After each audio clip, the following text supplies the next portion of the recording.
who are choosing their careers over starting families are finding themselves leaning more onto. We got this lip filler woman saying everything's not true and her stats is right. Listen, before I get off this thing, because I've been on here for an hour, I want to listen to one more debate. I seen that this person, so there's a person on here that she's a little bit known, but I want to get down to their argument.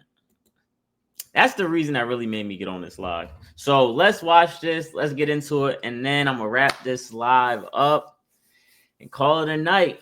Go to sleep, man. I got stuff to do tomorrow. We live under a matriarchy, not a patriarchy.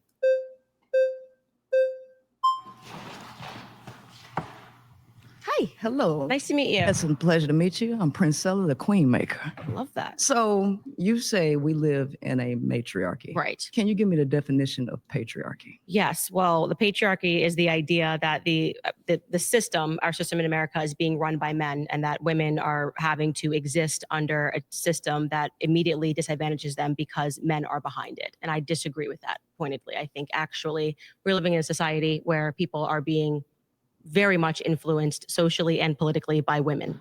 Okay, so the denotative definition of patriarchy is father rule, and where positions of government are held majorly by men, where women are largely excluded. So 125 House of Representatives are female, and that's only about 25%. Right. And only about 28% make up Senate, and 3.3% of Congress up until this date have ever been women. So by denotative definition, we literally live in a patriarchy. Yes. So I disagree with that. So I think what this gets to, which is actually an important part of the conversation, is that people always think that where there is disparity, there's somehow inequality. And I actually reject that entirely. I think it's just a difference in what we're interested in. I think we're biologically wired, we're interested in different careers. And just because if we looked in the fashion industry and said, oh, well, it's being dominated by women, it wouldn't mean that, okay, well, that means that the fashion industry is a matriarchy and men have no sense. It just means have no ability to communicate how they feel in the fashion industry. I literally think that those numbers show that we're just biologically different. So I actually think politically, women have shown that they have a lot more power than men have. And I'm talking about just facts. In terms of political movements, the most recent I can think of is the Me Too movement, right? If a bunch of women get together and complain about a man and refer to the patriarchy and scream, generally speaking, and let me know if you agree, the media will celebrate that. Facts. And this happened within the last, probably, I'll say 5 years. And Kevin Samuels, I think, the reason he blew up so big is because he, at the time, and people don't want to give him his credit, but at the time, Kevin Samuels became so huge because he was in the prime of women taking over social media.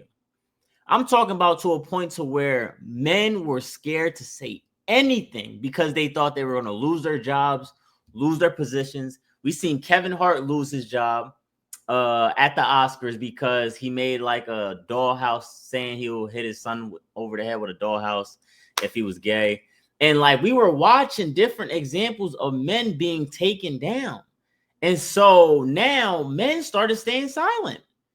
And when the more men that stay silent, this is when the women came through. They started expressing all their thoughts. They started shitting on the men.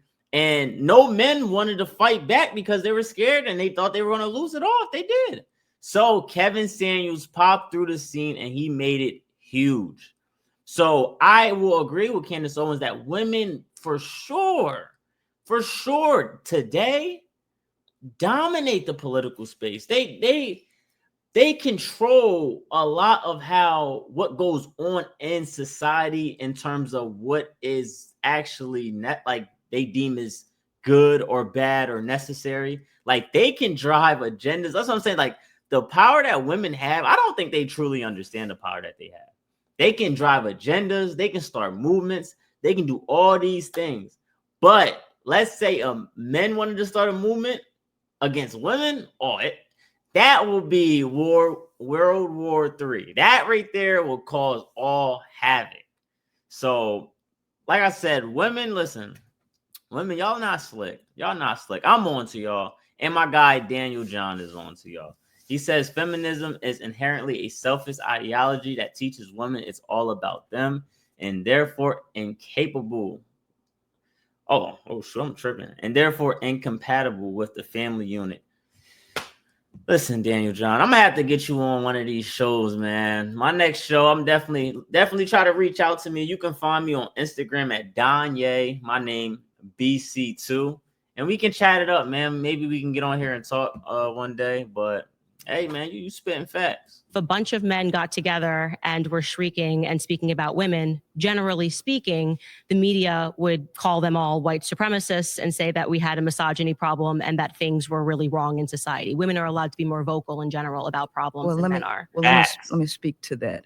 When we're talking about government and media, these are two different things. So under the denotative definition of a patriarchy, by the percentages that are occupied in the government, which is majority male, defines us as a patriarchy. Now, when it comes to for capitalism, for marketing purposes and control, for capital and revenue, that is a totally different conversation. But who's making the laws? I don't think that women are the ones voting to have their reproductive rights taken away, where you have rape, incest, and all of these things excluded to force women to be able to have. I don't think women in government would largely vote against their own interests because it's majority male patriarchy. Okay, I think love that point. Are women allowed to vote? Oh, of course they are. Who's voting that patriarchy and then out of curiosity? No, I totally agree. And you want to know why? Because Yes, there are so many women who think like you submit to the idea of men ruling everything. And your ideology is spread across a lot of women who also falsely believe to vote against their own interests just to complain about it in the end. Earlier you said that, women would be much more happier working at home, but don't you agree that it's human nature to want things that you don't have? Mm-hmm. So during the 1950s, which is something that you constantly bring up, it wasn't until 1994 that it was legally illegal to beat your wife. And so what we're dealing with is people wanting something, and then when they get it, they're not happy with it, and then they have to revoke that idea for something else. And so what you're saying is that women vote for these things because they have the same mentality as you.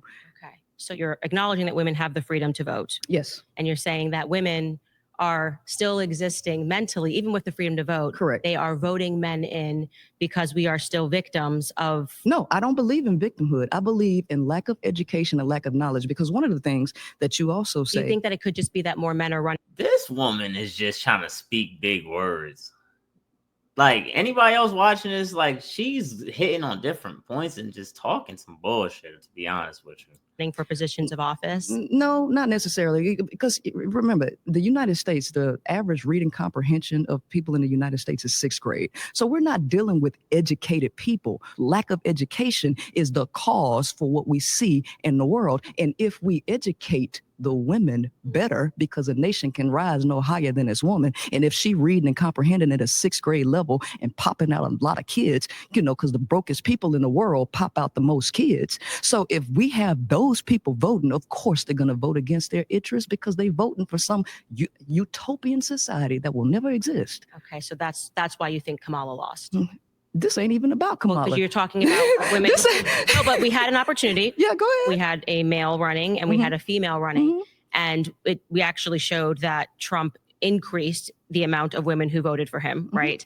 So I'm asking you, do you believe that the reason that happened was because women became less educated during that time? They've always been less educated. Did you know that UNESCO says that that 2/3 of the 7.7 million illiterate adults is women? Illiterate. And we have 6th grade educated people voting. And guess who? Guess the dominant population is white women. And so guess what? Now you have to add a race element into that, which you already know exists, because we as Black folks, we ain't the dominant people voting people in. Okay, so now when we have to go into white supremacy, and feminism, now you have to look at the mind of the people who actually have economic success and what they're voting for, because classism actually matters as well. So I'm sorry, but a lot of people vote based on their feelings and not based on policy. Pause, guys. Yes. Sorry, you've been voted out. I ain't gonna lie, she just hurt my brain. I'm mad that I gotta end my live off of that. But she was just talking a whole lot of, what was her point? What was her point? I'm so confused. Like, she was talking about a lot of illiterate people and people who are illiterate shouldn't be able to vote and things of that nature. Like, okay. Like I said, she is, I don't know. I don't understand what she was talking about. Thank you for the respectful conversation.